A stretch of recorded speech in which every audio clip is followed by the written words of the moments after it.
டேய் மாப்பிள்ள ஊருக்கு வர ஒரு டைம் டூர் போறேன்னு பிளான் மட்டும் தான் போட்டுட்டு இருக்கான். அட விடுப்பா, மனுஷனுக்கு கஷ்டம் வரலாம் ஜகஜம். இத போய் பெருசா நினைச்சு ஃபீல் பண்ணிக்கிட்டு எப்பதான் டூர் போறேன்னு தெரியல. இந்த தடவை கண்டிப்பா போறோம். நீ வர்றியா இல்லையா? எனக்கு வர சம்மதம் மாப்பிள்ள. சரி அவன் வரானே இல்லைன்னு கேளு. முருகா வேண்டா மாப்பிள்ள. மாப்பிள்ள இந்த டூர் போலான்னு கண்டிப்பா பிளான் பண்ணியாச்சு. நீ வர்றியா இல்லையா?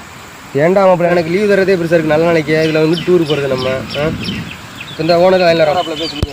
நானே பேசுறேன். இந்த மாப்பிள்ள ஓனர் வந்து பேசுறாரு. மாப்பிள்ள ஏப்பா முருகா, இப்போதான் கேள்விப்பட்டேன். நீ எதுவும் கவலைப்படாதப்பா. ஒரு நாள் என்னப்பா, ஒரு வாரம் லீவ் எடுத்துக்க. ரைட்ண்ணே, ஓகேண்ணே. ஏய் மாப்பிள்ள, ஒரு நாள் லீவ் கேட்டால் தர மாட்டாரா மாப்பிள்ள? எப்படா ஒரு வாரம் கொடுத்தாரு? எப்படா மாப்பிள்ள? அதுவா மாப்பிள்ள? ஃப்ளாஷ்பேக். யாருப்பா, கார்த்தியா? ஆமாங்கண்ணே. இல்லைங்கண்ணே, முருகனுக்கு ஒரு 2 நாளைக்கு லீவு வேணும். ஏன்ப்பா, எதுக்கு 2 நாளைக்கு லீவு? இல்லைங்க, ஒரு விரும்பின பொண்ணு வந்து அவங்க ஏரியாவில் இருக்க தண்ணி வண்டிக்காரனை யாரும் கூப்பிட்டு ஓடி போயிடுச்சான். என்னப்பா சொல்ற? ரொம்ப ஃபீல் பண்ணுறாப்புல.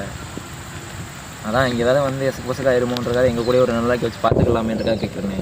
முடியும் போன கொடுப்பா. சரி இந்த கொடுக்குறேண்ணே. டேய் மாப்பிள்ள, ஒரு நாள் லீவ் காண்டி ஆளை வச்சு விளாண்டிங்களாடா டே. रुको जरा सबर करो. ஐயோ, ஆள் ஒரு லைன்ல இருக்காளே. சொல்லுமா, எங்க இருக்க? தண்ணி வண்டிக்காரனை கூட்டிட்டு ஓடி போயிட்டு இருக்கேன். வளர்ந்து சாம்பார் ஆப்பு எனக்கு.